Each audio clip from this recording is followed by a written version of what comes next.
Okay, I've got 2:32. We probably will be expecting some other folks to join, but why don't we go ahead and get started. Thank you everyone for joining. We really appreciate you taking the time to join this webinar between the National Council of Insurance Legislators, NCOIL, and the Institute's Griffith Foundation. Before we get into the substance, I'm just going to say a few words about NCOIL for those of you who are not familiar with the organization, and then I'll hand it over to Frank, who can say a few words about the Griffith Foundation as well. So the National Council of Insurance Legislators, NCOIL, we're a national legislative organization founded in 1969, and we're represented principally by legislators such as yourselves who either chair or serve on state insurance or state committees with jurisdiction over insurance. And NCOIL, we're a little bit unique in our goals and our structure in that we're the only national legislative organization that writes model laws in insurance for states to consider adopting. So there are other insurance organizations such as the National Association of Insurance Commissioners and the National Conference of State Legislators, but we are unique. We are governed by legislators, and we write model laws for states to adopt. Some of which have been adopted in over 30 states, and some have been adopted in half a dozen or so. And our goals are, we work to preserve the state jurisdiction over insurance, which was established by the McCarran-Ferguson Act, which Professor Eccles will get into later. And we also serve as an educational forum for legislators such as yourselves and for interested parties, so everyone is kept up to speed on the most important and the most timely insurance issues that are going on across the country. And in terms of our structure, all 50 states are members of NCOIL, but those states that contribute financial dues per year are termed contributing members. And right now, NCOIL has 34 contributing member states, and the legislators from contributing member states, they're afforded the opportunity to run for an officer position, serve as a chair or a vice chair of one of our policy committees, and also serve on our executive committee. And so we have 7 policy committees spanning different lines of insurance.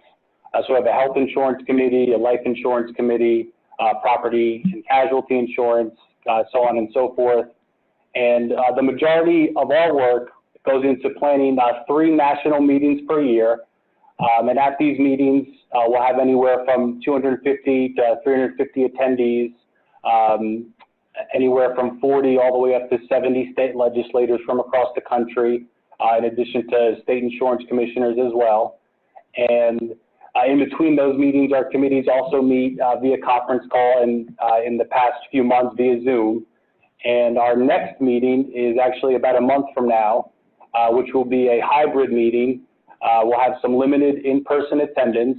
And for those who can't travel due to state restrictions or just don't feel comfortable yet, we will have a virtual option available as well via Zoom. And just a few words about our relationship with the Griffith Foundation. We worked together for dozens of years, and the Griffith is always a constant presence at our national meetings, and we've also held different webinars throughout the year, such as this one.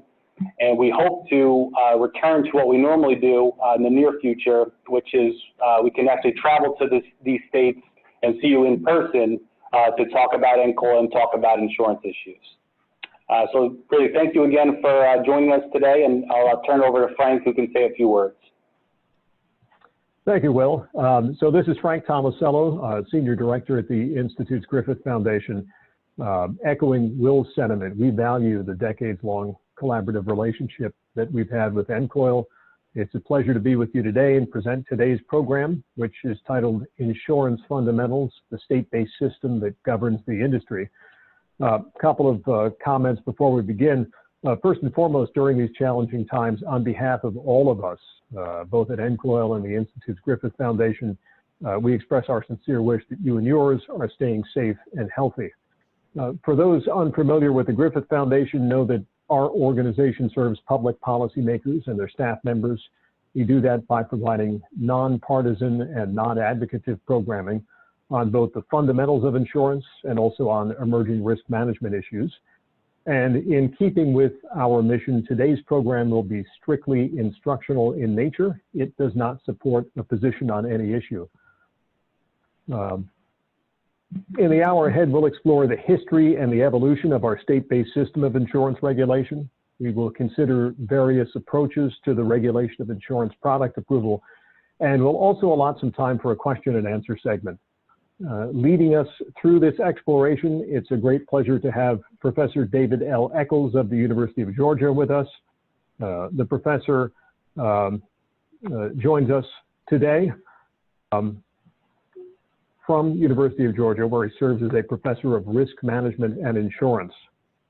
He teaches both undergraduate MBA and PhD programs and is also the coordinator for the risk management and insurance internship program, as well as the graduate coordinator for the risk management insurance PhD program.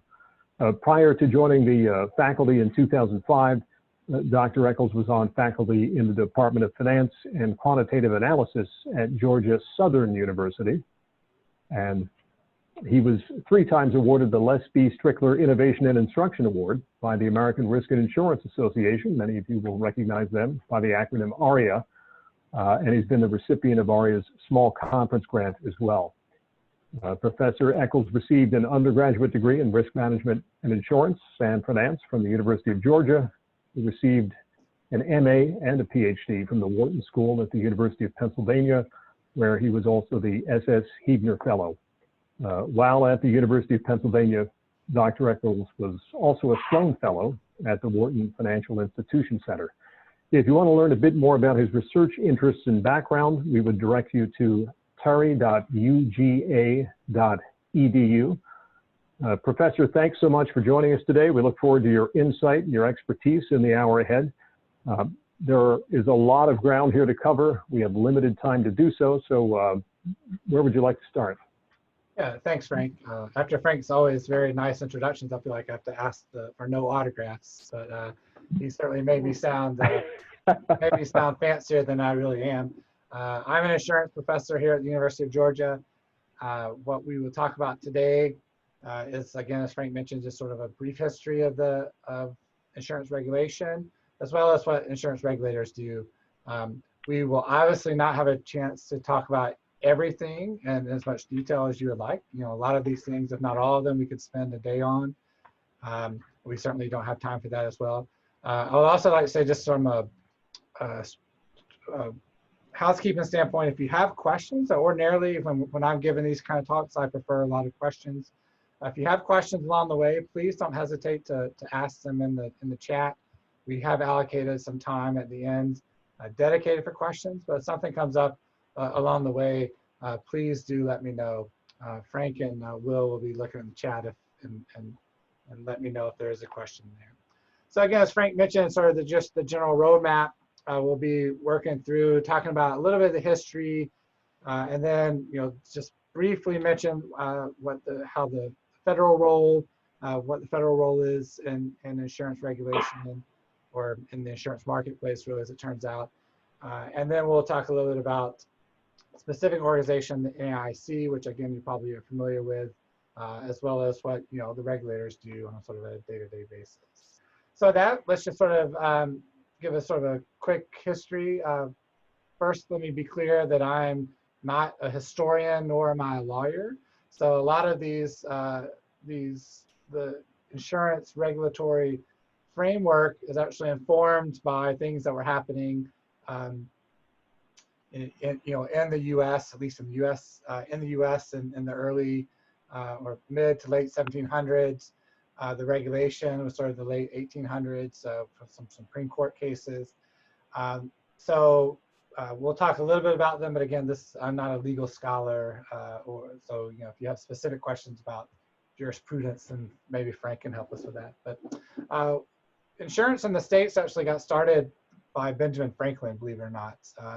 He started one of they claim it's the first insurance company in Philadelphia. And this will be sort of important later on, but the only thing it really covered was fire.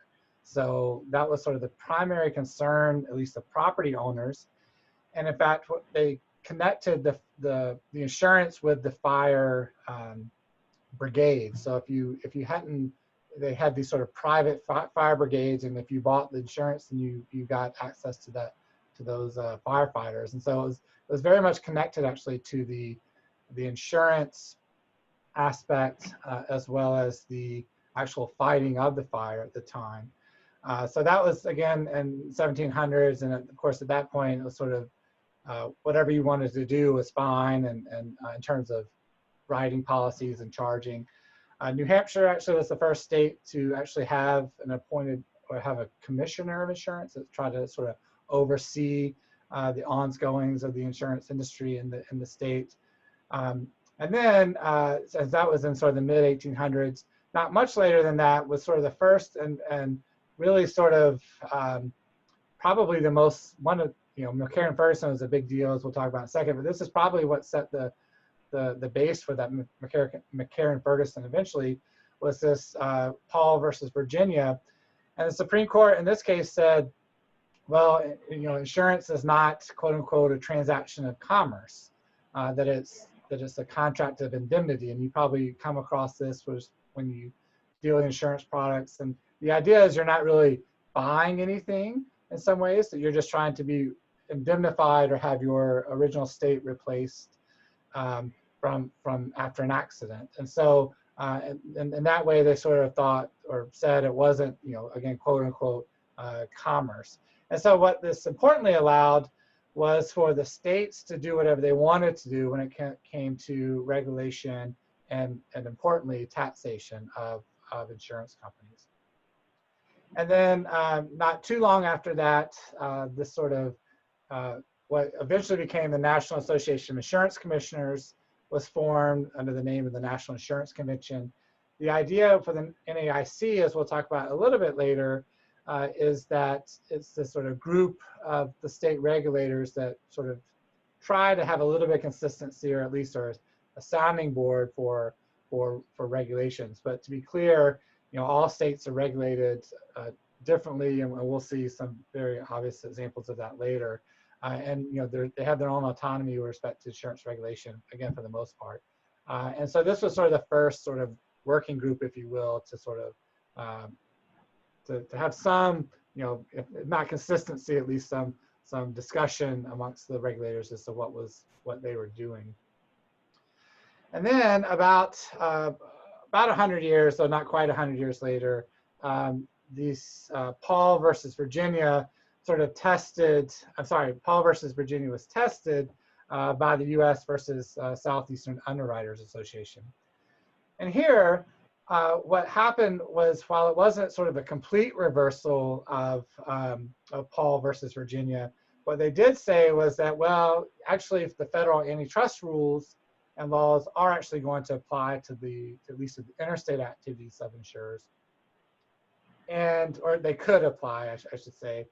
And this created a potential real issue, right? So now there was this possibility that the feds could step in and regulate what had, again, for about 100 years, at least from an official standpoint, if not 200 years since insurance had been sort of started in Philadelphia, had been largely a state issue.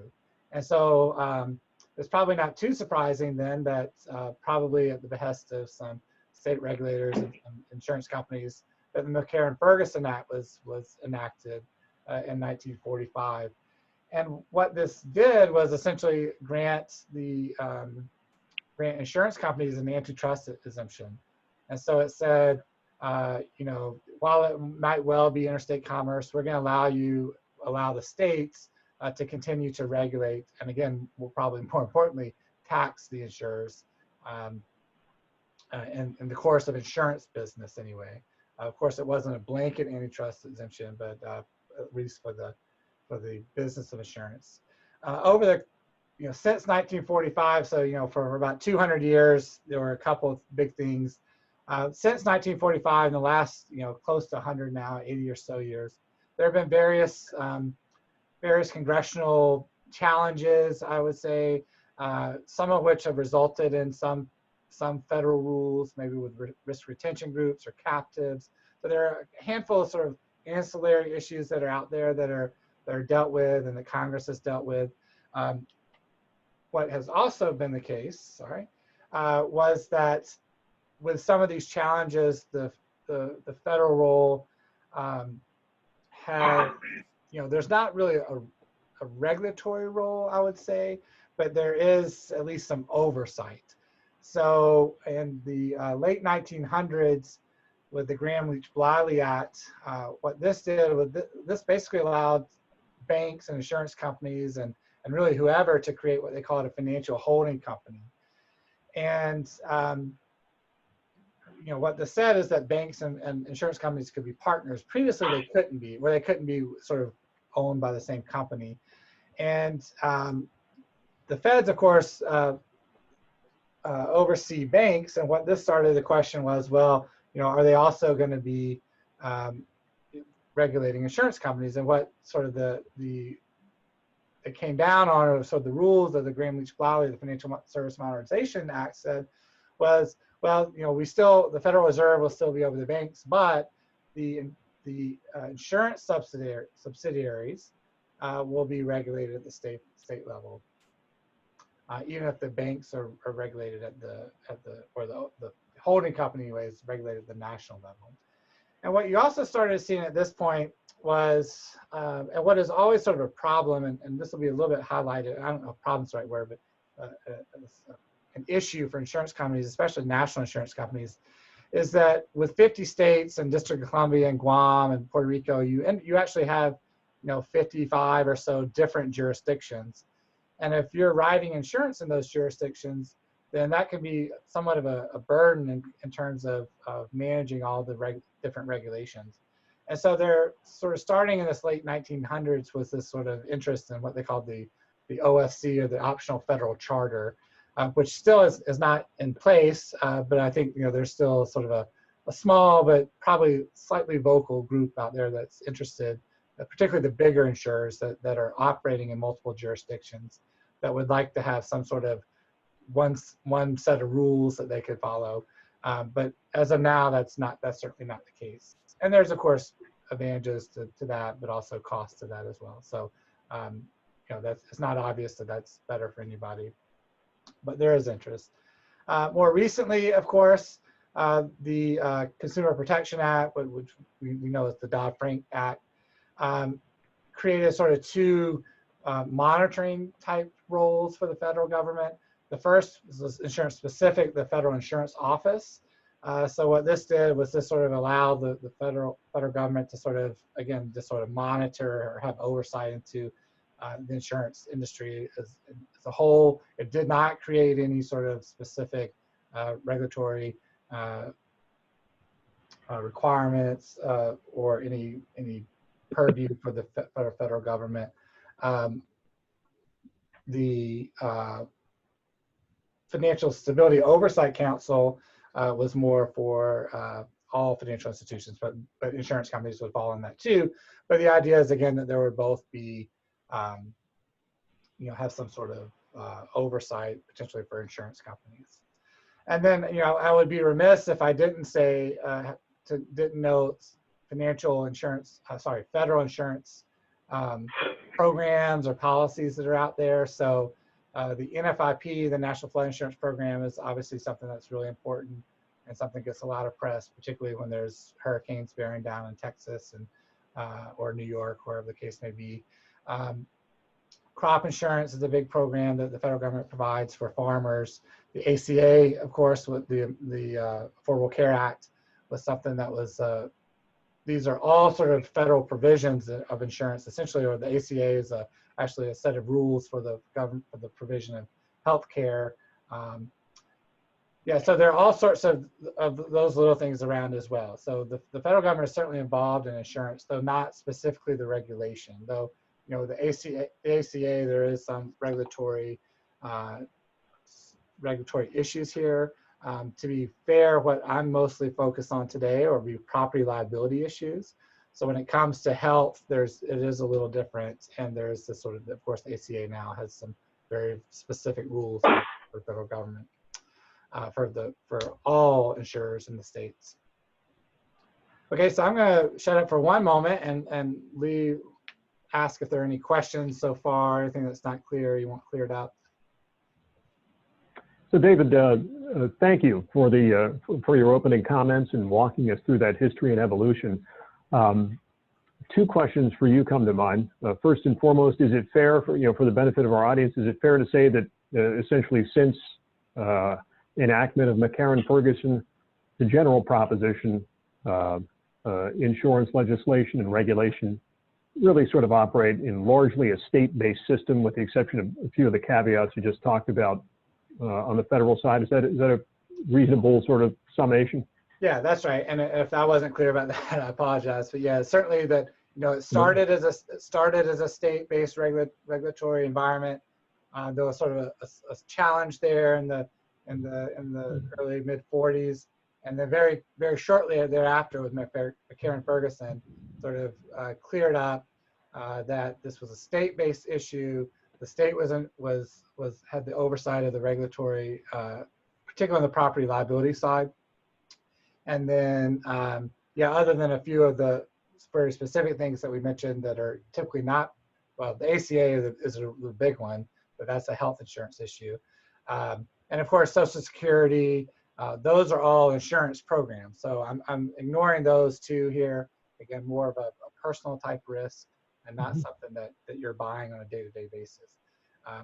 But yeah, so it has remained primarily in a state-based regulatory environment for the most part. And for most of for most of the individuals who are out there buying auto insurance and homeowners insurance, the two big ones, that's who's regulating those two policies are the states that you're in. Thank you, David. And another question for you related to the federal role in insurance. Given the COVID-19 crisis, do you foresee any greater federal involvement in insurance-related matters? There's been some discussion and a lot written about the notion of perhaps a proposed federal backstop that might assist our nation, perhaps if we deal with future pandemic-type issues. Any thoughts on that you care to share sort of under this umbrella of federal role in insurance? So this is the first I'm hearing about COVID. What is that? I'm just kidding. Obviously. I mean, this happens occasionally when there's a significant issue that affects sort of everybody at the same time. It happened after 9/11 attacks, if you remember. There was the TRIA, the Terrorism Risk Insurance Act, or Reinsurance Act, and so what it did was it provided a federal backstop for insurance companies offering terrorism insurance. I would not be at all surprised if you see some sort of similar reinsurance facility or government facility for these kinds of risks. I mean, almost certainly businesses and probably individuals will be seeking for some sort of COVID type cover or pandemic more broadly. Hopefully we get COVID specifically knocked out sooner rather than later. But this has really brought, this whole situation has brought to the fore that this is a real risk, right? And we had forgotten about it since 1918, I guess, if we're doing a history lesson here. We had these things early in the century or the last century, but we hadn't really thought about it. So this is something that almost certainly will have some federal attention. It almost certainly won't change how insurance is regulated sort of on a day-to-day basis, but specifically for pandemic type coverage, that's probably the only way that there can be actually some real coverage. It's probably too big of a risk, too catastrophic of a risk for any one individual or multiple even insurers to handle. So it almost certainly would be a federal program. And let me also say, along those lines, you know, we're not mentioning it here, but certainly the federal government with respect to the judicial side of things, the Supreme Court, we've talked a little bit about a couple cases in terms of regulation here, but of course the courts are all involved in sort of some sort of backdoor regulation, if you will, because what they oftentimes do is interpret contracts.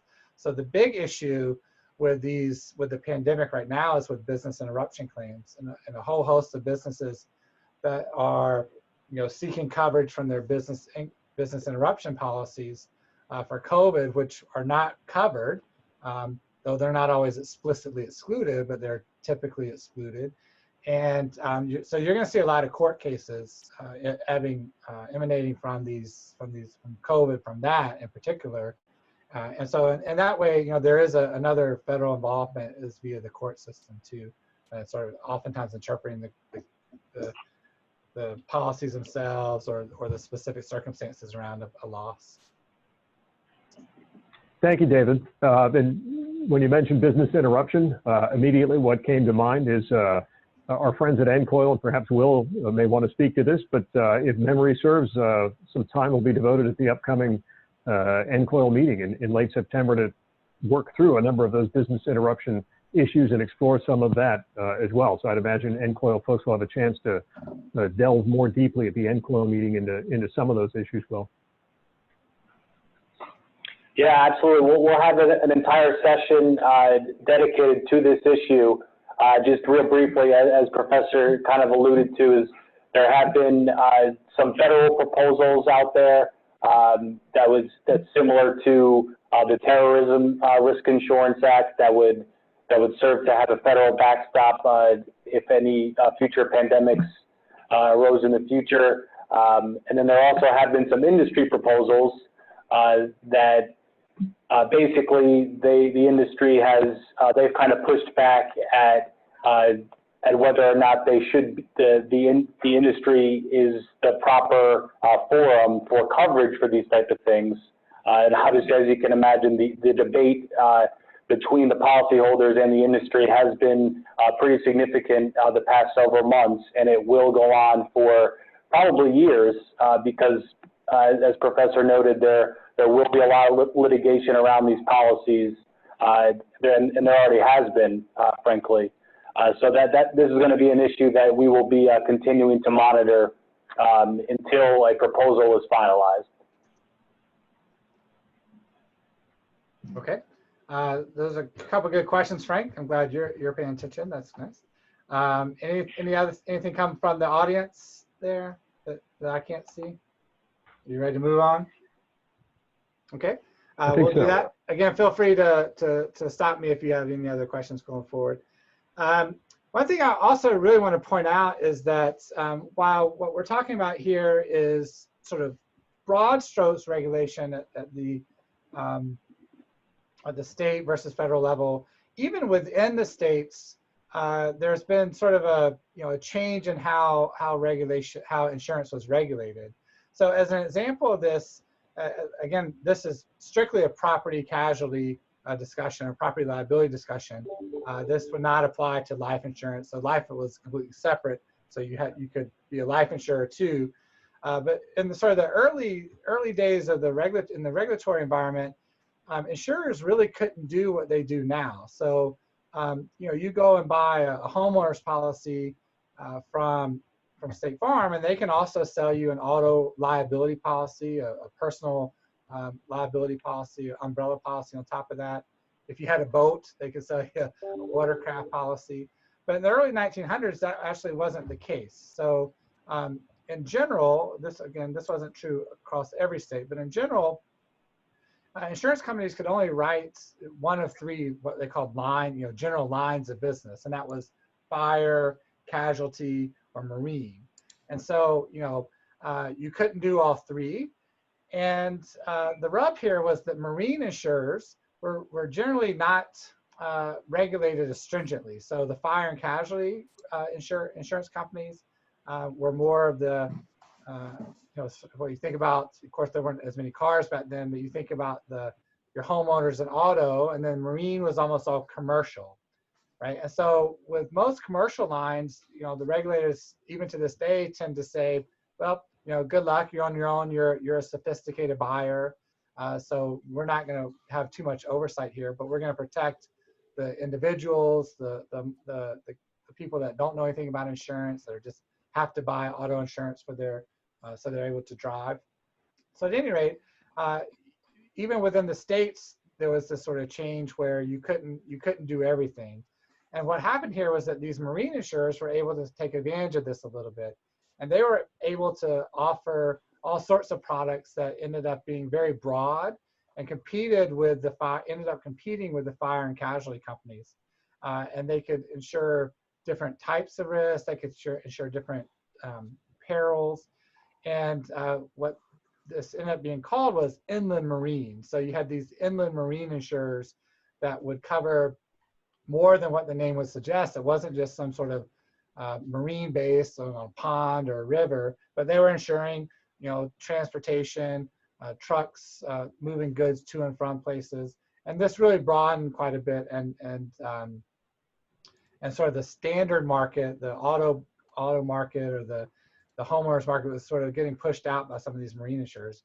And so this led to this, what they call a nationwide marine definition, where the NAIC tried to delineate, you know, what you can sell and what you can't sell. And so they said, well, you're a marine insurer if you sell, you know, these certain things that were all related to transportation and some various commercial risk. And if you're not a marine insurer, then you're not. So then you sell homeowners and auto and all these other things. And so that was true until, again, around the 50s, when these were sort of relaxed a little bit more, and you have what we have today, where you can, you know, buy whatever you want, really, from State Farm or AIG, and they're not sort of bound by that. However, what has still sort of held over from that is this idea of an inland marine line. And as we're going to see here in a second, those lines are still not regulated, sometimes at all, and or not as stringently as the other sort of lines of insurance. Okay, so that's just a little bit of a continuing on the history with the NAIC. Again, what this is here for is very similar to what Will has mentioned that NCOIL does. They're trying to coordinate state regulation. They help draft model laws and regulations, but the NAIC themselves don't really have any regulatory authority. The authority is still with the individual insurance companies. Sorry, the individual states for the insurance companies that operate in those states. But they sort of act as sort of a national association to everyone get together and sort of, again, share ideas. Sometimes they help set some general rates. So they might offer model rates as well as model forms, those sorts of things. And so, but at the end of the day, again, the states are still in charge of all of that for their state.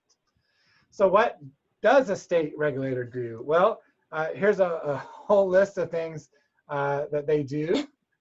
We will talk about the first two. We can, again, probably spend a day talking about each one. I will promise you we will not do that here, so you're welcome. But, you know, on top of the policy form approval and looking at and approving rates, they also have a whole host of other duties, right? They license the insurers, they write the people who sell the insurance policies, they make sure the insurance companies are solvent, they make sure that they're not acting in bad faith, they're paying claims on time, they're making sure that if they are insolvent, that insolvency is handled in the right way.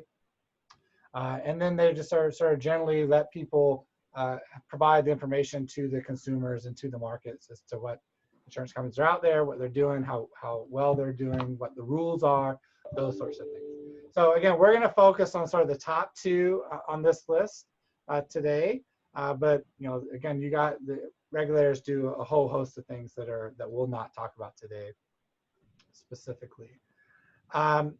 So what do we mean by rate and form regulation? So if we go back to this list, what you know, insurance companies basically have to do is they have to have they have a policy, we call that the form, and the price of that policy, that's the rate.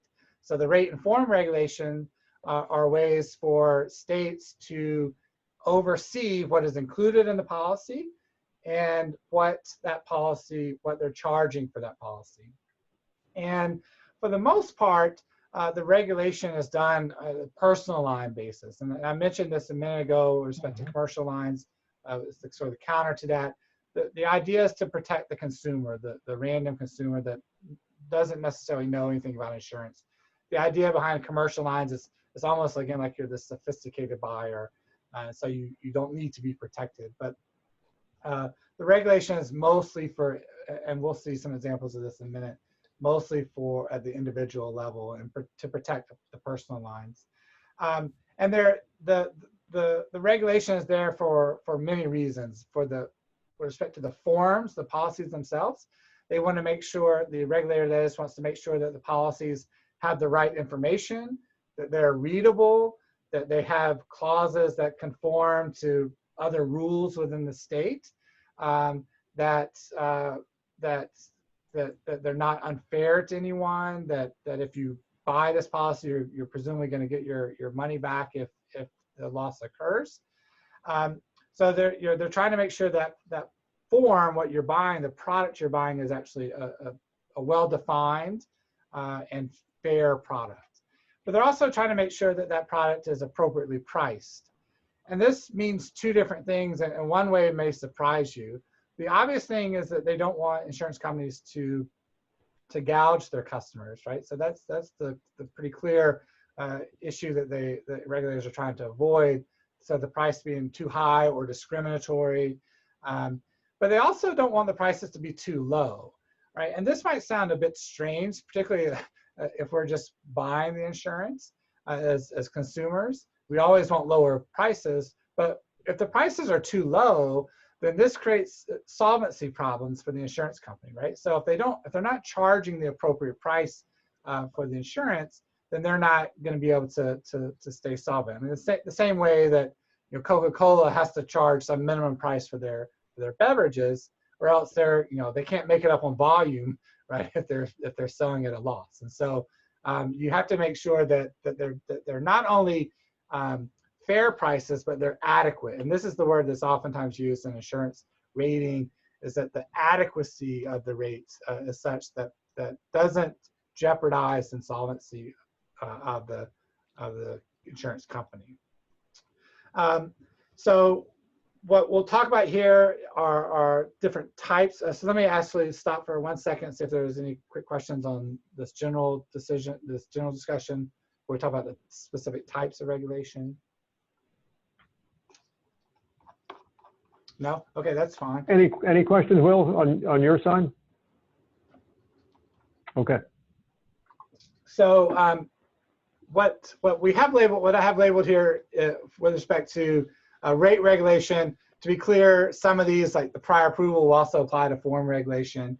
But these are sort of the general ways that states regulate the insurance companies with respect to price. And what we'll see a little bit later is that this regulation will oftentimes vary across the type of insurance product, as well as even if it's within the line, within the same state, there might be different kinds of regulation. And it might vary by form versus rate too. And again, we'll see some of that. So these are the types of regulation. We'll talk about each one of them specifically relatively quickly here. We're running a little bit out of time. Mandatory rates are exactly what they sound like. They're rates set by the state. And if you're a licensed insurer in that state, you have to use that rate. So I don't think anyone on this call has that, though it might be true for workers' comp for some of you. Sometimes workers' comp has some very specific rules. But here again, the price is just set. Sometimes you see this referred to as a monopolistic state or a promulgated rate.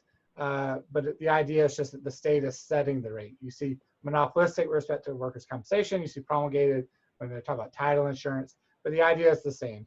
the state is setting the rate. This is sort of the less interesting one because there's nothing you can do about it as an insurance company. You sort of have to take it. Prior approval is sort of the idea that you have to have sort of what it sounds like. You have to have the state approve the rate before you can use it. So before the rate can go into effect, the state has to make sure it's okay. They have their oversight, however they do this. Sometimes there's sort of if the regulator doesn't get back to you, you can sort of use it after a certain time period. And to be fair, for all of these, the regulator can eventually disapprove or tell you to stop it really at any time. This happens, in various lines. I put a couple examples here for automobiles. I don't think anyone from this call is from any of these states, but a handful of states have some prior approval rules. Prior approval is also very commonly used for policy forms. So policy forms will, for a variety of lines, will have to usually get the approval of the commissioner or the regulator, whatever they're called in that state, before they can be used. File and use states what happens here, and Colorado, I think you're on the call, or supposed to be on the call anyway. You guys use this, I believe, for your automobile lines, and I think for homeowners as well.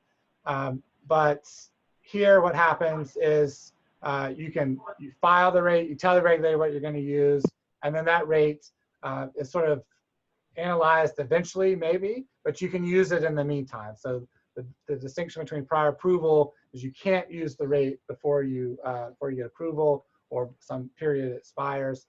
But file and use, you tell them what it is, and you go ahead and use it. You essentially use it until you're told not to. Is how that works. Use and file it sounds very similar, but it's just sort of a slightly different order of how it works. You can go ahead and start using the rate without actually having filed it with a regulator, but you actually have to file it eventually. Again, these are subject to review, as with all of them. Idaho, I think, is supposed to be on this call, and you guys, I think, use this for a lot of your lines, actually, including auto lines.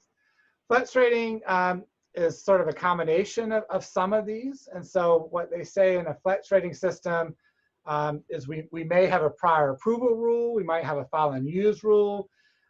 It's often used with prior approval, but what they say is you get approved for the rate, and then if you make changes within some bound that we set. So some states might have larger bounds, some have some smaller bounds. They oftentimes call them flex bands. As long as you don't move the rate in and out of those bounds, 1% change, 5% change, something like that, then you don't really have to do anything. You can continue to use them. If you go outside of that, then you have to have some sort of approval.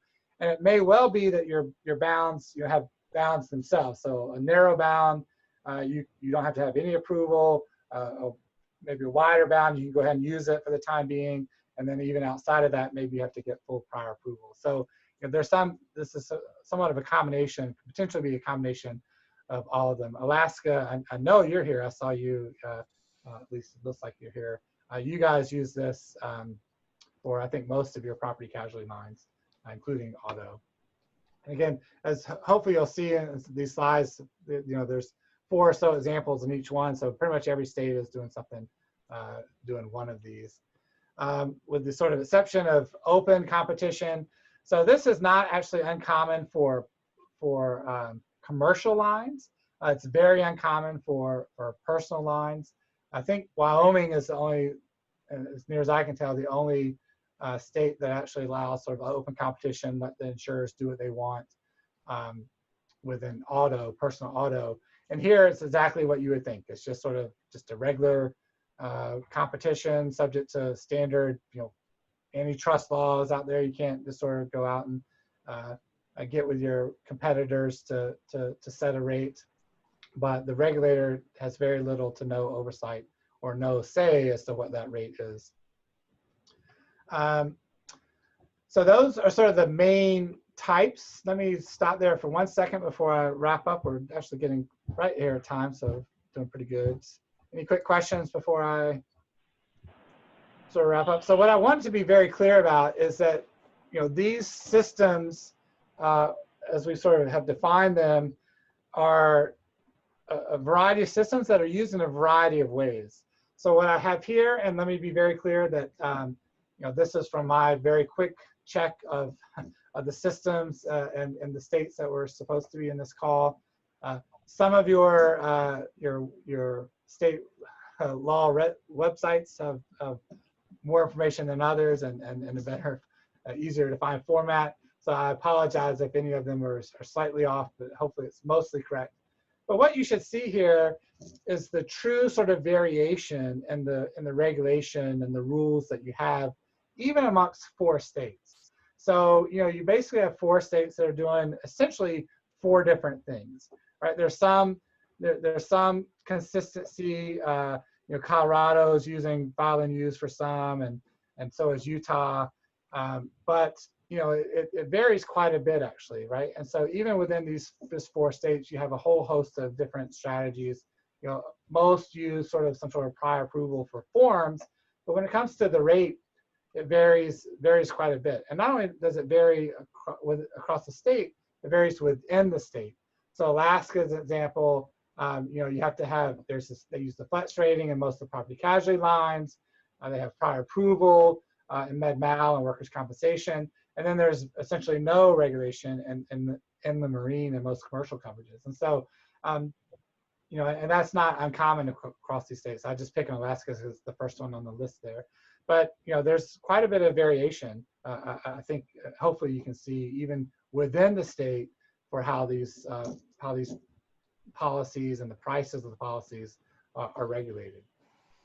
And with that, I'm exactly at 3:19, so maybe I cheat out at 1 minute, but we have 10 minutes or 11 minutes to answer any questions broadly. 係啊，我係 Stephanie 陳醫生，我就係咁樣嘅，陳醫生咧要幫你 book MRI， 所以咧佢需要你做 blood test。Sorry, for MRI for 乜嘢啊？ Oh, I don't think that was for us. Yeah. As it turns out. Professor, I have a quick question. You mentioned you discussed solvency issues briefly a few minutes ago. Can you kind of just spend a couple minutes talking about how exactly regulators measure solvency, and also unfortunately we've all heard of insolvencies occurring more frequently than we would like. And can you talk about, unfortunately, how frequently those do occur and kind of what the process is? I know it'll differ kind of state to state, but generally, what happens when one of these insolvencies occurs and what kind of consumer protections are in place? Yeah, so we could spend a lot of time talking about that. The good news is there are not a lot of insolvencies. I mean, there are, might be 1 or 2, a year, but even that's, that would be a lot. So there are not a lot of insolvencies. So insurance companies are generally pretty safe. Now that doesn't mean that there aren't some cases where the insurance company was going to be insolvent and maybe they're bought by an insurance company and sort of wound up that way. But it's not a huge problem. But the problem is when it's a problem, right? So you don't want it to happen. And so what states do is they try to be very proactive in auditing insurance companies. Insurance companies have to file, sort of an inordinate amount of paperwork every year with financial information that we as professors actually use for a lot of our research. So we're thankful for that, but insurance companies probably aren't. Within that, there are metrics that are used. The risk-based capital is one, the RBC that you hear a lot about in terms of, trying to measure sort of, is this insurance company well capitalized relative to the risk that it's taking, whether that's the type of insurance it's selling, how much insurance it's selling, the investments that it has. So there, the whole solvency discussion is a very long discussion, but the short answer is that the state, is trying to be proactive. And in fact, to tie into these regulatory issues that were just mentioned, particularly on the rate side, part of this is designed to create a system where the rates that they're charging are adequate. So again, if they're charging too low of a price, then that's going to create a problem when it comes to paying the claims and create an insolvency issue. But if they're charging an appropriate price, then they're going to have money to pay the claims. And that's, a big part of what the rate regulation is. What happens, you asked also what happens if there is an insolvency. States have what they call guarantee funds. And for most personal lines and for lifelines, there's some state backstop. So while there's like the FDIC for banks, there's not a federal backstop for insurance companies, but there are state backstops, and those are called, again, guarantee funds. So those exist. Those will pay not always dollar for dollar for the losses that are not covered by insurance company, but somewhere on the order of 70 to 80% if there's an insolvency. But again, these are not, it's not something that happens often, but again, when it does, it's sort of bad, or not sort of bad, it is bad. So I don't know if that, you had a lot of questions there, I think, so I don't know if that was it. I got to all of them, but at least an attempt to.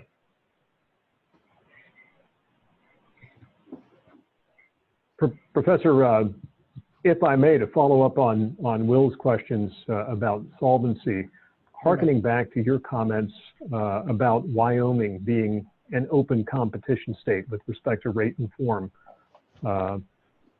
is the incidence of insolvencies greater in states like Wyoming because of that open competition and that kind of laissez-faire approach, or do you have any flavor for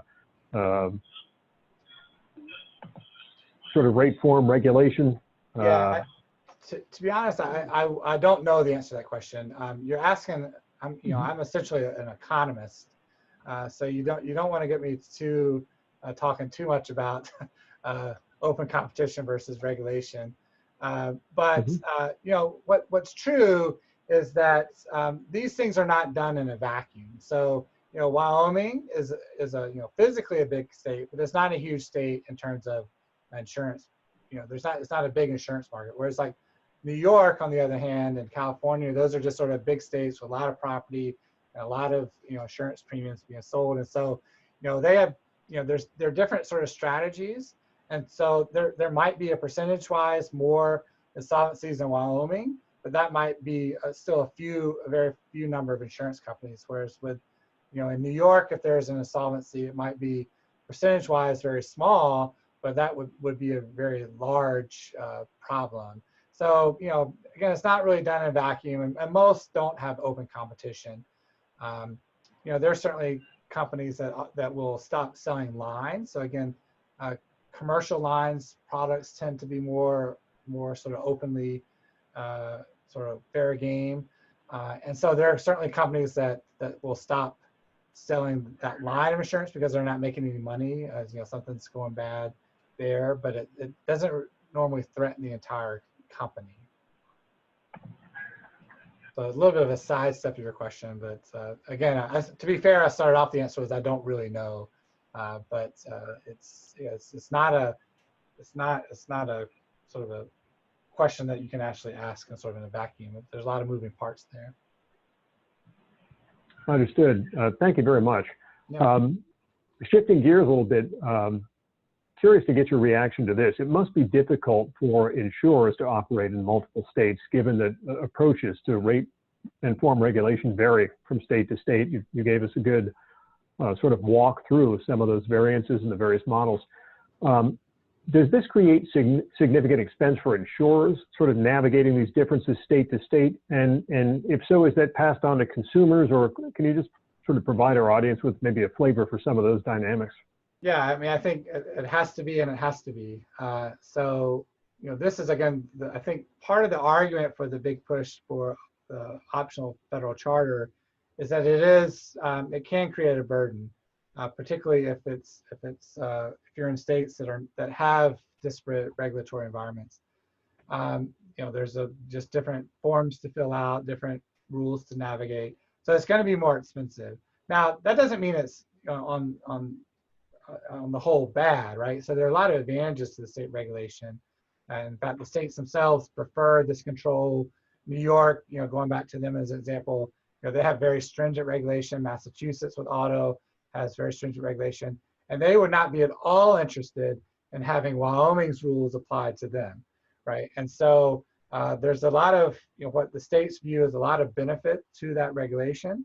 And, as with anything, there's a cost associated with it. And again, as an economist, I would tell you that the cost is almost certainly passed on to the consumer in some way. But again, to be very clear, the consumer is getting a lot of protection there and for regulate, so they're getting some benefit from that. It's probably not obvious to them, right? You're not getting a lollipop that's regulation flavored or anything. So it's not something that it's immediately clear that you're getting the benefit from, but you're getting the benefit. But it's it's not free either. So yeah, it's passed on, but so are the benefits. So you have to make sure you think about them in both ways and both sides of that coin. Professor, thank you very much. I know we're up against our 60-minute window here. Thought-provoking, very informative hour together. So thank you. We greatly appreciate the insights. And on behalf of the folks at the Institute's Griffith Foundation, thanks to our friends at NCOIL. Will, we appreciate the opportunity. We enjoyed the collaboration. Always good to bring educational programming to NCOIL and its members. So that's a pleasure for us. With that, I will turn it back over to you, Will. Again, a special thanks to Dr. David Eccles. Thank you, Frank, and thanks, Will, for having us. Yeah, it was our pleasure, Frank. Thank you very much, and thank you, Professor, and thank you to everyone who took the time to join us. And as I mentioned an hour ago when we started this, we really would be thrilled to see some of you at our meetings, hopefully in person down the road, but at the very least virtually via Zoom. It's legislators like yourselves that really provide the value to NCOIL, and we look forward to working with you in the future. So if there's no other questions in the last, we still have a couple minutes, we can end looks like we might end about 90 seconds early. So one more thank you to Professor, really enjoyed it. And if there are obviously any follow-up questions, please don't hesitate to reach out to any of us. Our website is just NCOIL.org. And Frank, I'm sure your website is that simple as well. Let me guess, is it GriffithInstitutes.org? I think it's actually GriffithFoundation.org, so pretty close, Will. And thanks for asking. Yes, we'd welcome any inquiries or questions folks have. Always welcome. And I'm very easy to find, so if you want to send me an email, you're welcome to. Great. Okay, thank you, everyone. Yep. Thank you. Thank you.